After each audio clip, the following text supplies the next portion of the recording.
Hi guys, so Reform UK's Sarah Potchin tried to embarrass the UK government and in particular David Lammy by suggesting in a question to the Foreign Secretary that the UK-US airbase in Diego Garcia was not used in the attack on Iran to take out its alleged nuclear facilities because the British government wouldn't allow it. Now both Reform and the Tories have been trying to use the airbase as a bit of a political football over the last few months, but Lammy had a pretty cutting response which put her back in her box. Have a listen. Thank you, Mr. Speaker.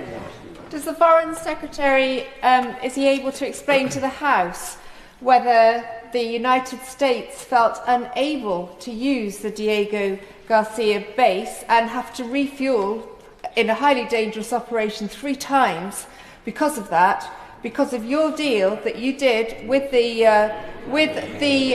Mauritians that would then tell the Chinese, that would then tell the Iranians? The Honourable Lady has got to get off social media and has got to get some help. Has got to get some help because she's swallowing conspiracy theories that should not be repeated in this house. Hello, John. Oh, that's wonderful.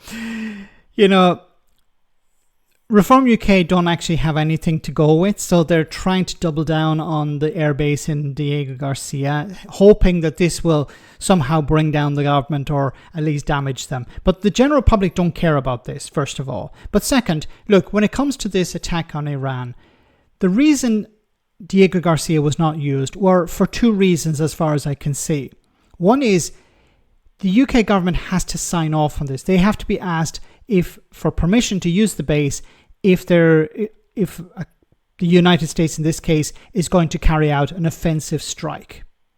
Now, if it was defensive, it's not the case of having to ask the UK government's permission. But if it's an offensive strike, they'd have to ask for permission to do so.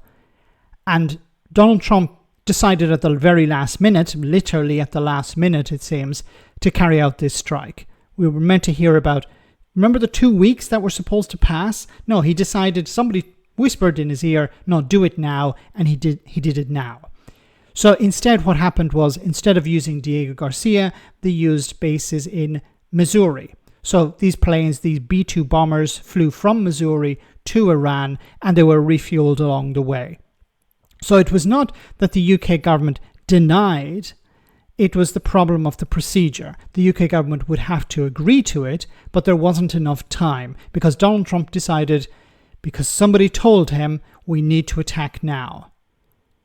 It caught the Iranians off guard, it caught the UK government off guard. Now, the UK government was informed very shortly before the attack, but there wasn't time to get everything ready in Diego Garcia. Now, I've also read that a number of these B-2 bombers had been removed from Diego Garcia over the last number of months or weeks.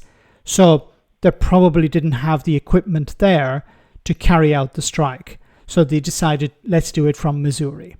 Now, of course, it's a conspiracy theory that Reform UK are latching on to, the idea that, the British government didn't want them to do it and they would refuse them. I highly doubt the UK government would refuse the US in a situation like this. They probably wouldn't like it, but they wouldn't refuse Donald Trump. And the US didn't feel safe using Diego Garcia because Britain would tip off the Iranians eventually, or the Chinese or someone. She's basically describing David Lammy as some sort of mole for the Chinese, for the Iranians or something, that he would leak information, or that the Foreign Office would leak information to adversaries. That's a pretty serious claim. Now, David Lammy, of course, wrote it off as a conspiracy theory, but I think somebody should ask a question towards Reform UK. Do you think the Foreign Office is leaking information to the Chinese or to Iran or to other countries around the world? Let me know in the comment section, guys, what you think. As always, your comments are greatly appreciated. Thanks a lot.